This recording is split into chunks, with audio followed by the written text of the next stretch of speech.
अस्सलाम वालेकुम। तो आज हम आए हैं ईडन वैली। एक 6 किलोवाट की साइट हमारी इंस्टॉल हो रही है। उसमें हमारे एलिवेटेड स्ट्रक्चर को इंस्टॉल किया गया है।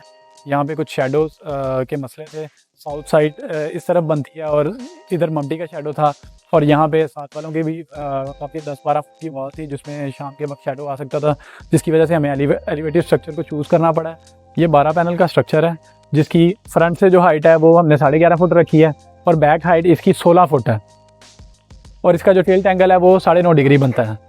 इनके पास बंदा जो था वेल्डिंग वाला, वो इनका अपना था, तो उसने सजेस्ट किया था कि वो ना पाइप्स के स्ट्रक्चर से इसको बनाएगा।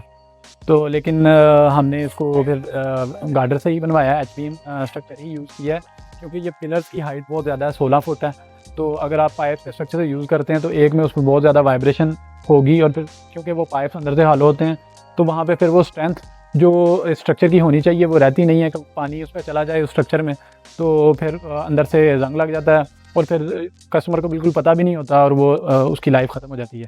क्योंकि हमारे जो सोलर पैनल्स हैं वो करीबन 25 साल उनकी लाइफ होती है, तो हमारे स्ट्रक्चर की लाइफ भी, हमें जब स्ट्रक्चर इंस्टॉल करते हैं तो हमें इस चीज़ को मद्देनज़र रखना चाहिए कि ये स्ट्रक्चर भी तकरीबन 25 साल तक चलना चाहिए। यदि आपने कोई स्ट्रक्चर इंस्टॉल करना है तो आपने फ्यूचर का इसमें ज़रूर जहन में रखना है कि फ्यूचर में क्या क्या इसमें चेंजेस आ सकते हैं।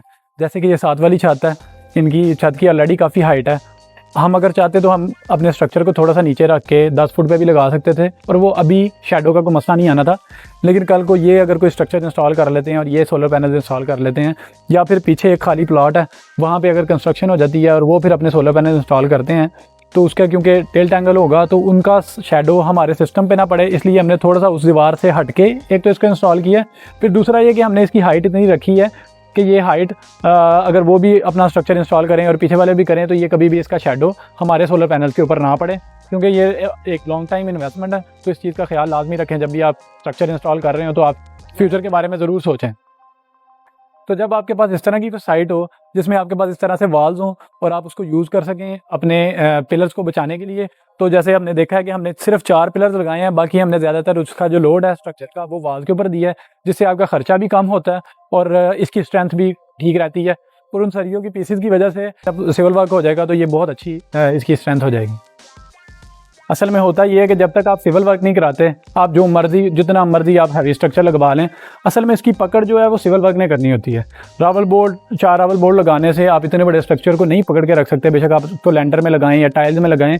वंस आप सिविल वर्क कर लेते हैं तो उसकी स्ट्रेंथ बहुत ज़्यादा बढ़ जाती है, और सिविल वर्क ही वो मेन इसमें जो एलिमेंट है ना वो सिविल वर्क है, क्योंकि उसके बाद इसकी स्ट्रेंथ इतनी हो जाती है कि इसमें कोई मसला नहीं आता और ये उड़ने छुड़ने का ख़तरा नहीं होता। वीडियोज़ में देखा जा रहा होता है कि यार स्ट्रक्चर उड़ रहे हैं। स्ट्रक्चर की स्ट्रेंथ तो खैर जब इंस्टॉलर करता है तो स्ट्रक्चर की स्ट्रेंथ तो ठीक ही होती है, लेकिन इवेंचुअली क्योंकि सिविल वर्क नहीं कराया जाता फौरी, तो फिर रावल बोल्ट हैं वो उखड़ जाते हैं वाइब्रेशन के साथ, और हवा का प्रेशर फिर ज़ाहिर किसी चीज़ को नहीं बख्शता। तो ये हमारे 16 फुट के पिलर्स हैं जिनको हमने कुछ सरिये के पीसेस लेके यहाँ पे ऊपर वेल्ड करवाया है, ताकि जब यहाँ पे सिविल वर्क होगा तो इसकी स्ट्रेंथ ज़्यादा हो जाएगी। तो वो ब्लॉक्स जो बनेंगे तो सरिये की वजह से उनकी पकड़ ज़्यादा हो जाएगी। और कुछ सरिये के पीसेस हमारे पास बचे थे, उनको हमने बेंड करके इसके अंदर रख भी दिया है। ये क्योंकि 6 mm रावल बोल्ट से लेंटर के साथ वेल्ड होता है, तो कुछ इसके अंदर मटीरियल चला जाएगा और बाकी ये सरियों की वजह से मज़ीद स्ट्रेंथ हो जाएगी। इन फर्मों के अंदर पुराना मोबिलाइज लगाया जाता है, जिससे इनकी जो सफाई है वो बेहतर रहती है। और अब थोड़ा सा सीमेंट डाल के अब इसमें ये मटेरियल डाला जाएगा, जो कि इसमें 3 हिस्से, एक सीमेंट, एक बजरी और एक रेत का हिस्सा होता है। तो इस मटेरियल को इसमें ऐड किया जाएगा। ये थोड़ा सा नरम रख के ऐड करते हैं ताकि बिल्कुल साइडों से सफाई रहे, और अभी ये इसको ऐड करेंगे तो फिर हम देखते हैं सिविल वर्क चल रहा है।